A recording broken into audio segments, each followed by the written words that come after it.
په غزني ولایت کې له سیلاب ځپلو سره مرسته وشوه. د غزني ولایت له پیښو سره د مبارزې ریاست لخوا له 456 سیلاب ځپلو کسانو سره د خوراکي او غیر خوراکي توکو مرسته وشوه. د یاد ریاست رئیس مولوي عمر حقانی وایي چې یادې مرستې د هغو کورنیو سره وشوې چې وروستیو سیلابونو ورته مالي او ځاني زیانونه اړولي. نوموړی زیاتوي چې په مرسته شوي موادو کې یو باب خیمه، 3 کمپلې، 100 کیلو غنم او 50 کیلو وریجې شاملې دي او د هر وژل شوي کورنۍ ته 100,000 افغانۍ او د ټپي کورنۍ ته 50,000 افغانۍ ورکړل شوي دي. ښاغلی حقانی زیاتوي چې اسلامي امارت هڅه کوي له یادو کسانو سره لا زیاتې مرستې وکړي.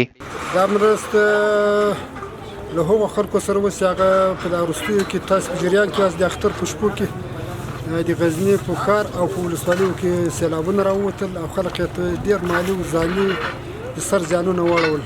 د هغو سره اسلامي امارت وپتېیلی چې له دغو خلکو سره په وخت سره رسېدګي وکړای شو.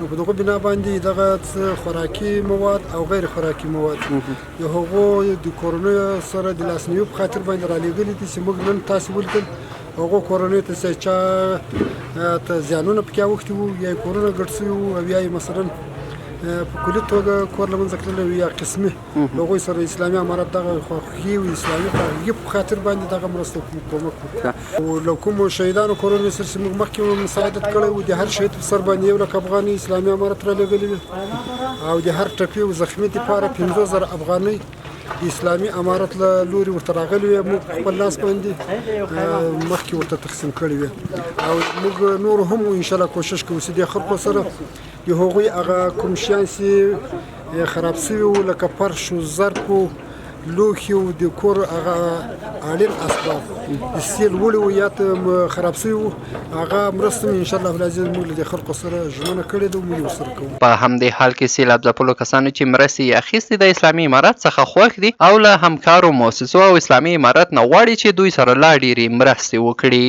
فرشا و کتاب مواد خوراکه تمامش زیر یو دیگه کمک همکاری چیز امارت اسلامی خیلی خیلی کمک کرده.